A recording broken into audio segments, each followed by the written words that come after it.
In today's video, I'm going to teach you how to create a new empty Figma plugin from scratch.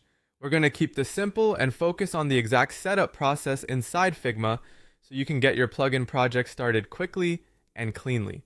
If you're brand new to plugin development, this is a great place to begin because Figma gives you a built-in way to generate the basic project structure without needing to manually create everything yourself.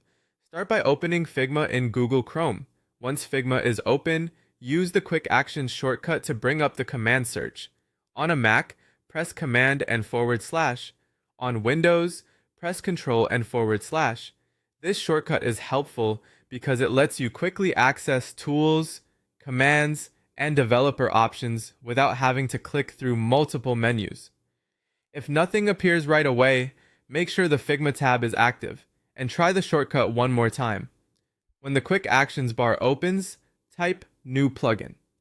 As you type, Figma should begin showing matching results. Select the New Plugin option and press Enter to open the plugin creation dialog. This is the point where Figma walks you into the setup flow for a brand new plugin project. In the creation dialog, enter a name for your plugin. Choose something clear and descriptive so it's easy to recognize later, especially if you plan to test multiple plugin ideas. The name doesn't have to be perfect forever, but it should be specific enough that you know what project you're looking at when you come back to it. Next, choose the Figma design option. This makes sure the plugin is created for the standard Figma design environment. That's important because Figma supports different contexts and you want this project set up for design files rather than another product type. After that, select Empty as your boilerplate template. This gives you a minimal starting point, which is ideal if you want full control over the code and prefer to build from a clean foundation. Using the empty template also makes it easier to understand what's included by default, since there's less extra sample code to sort through.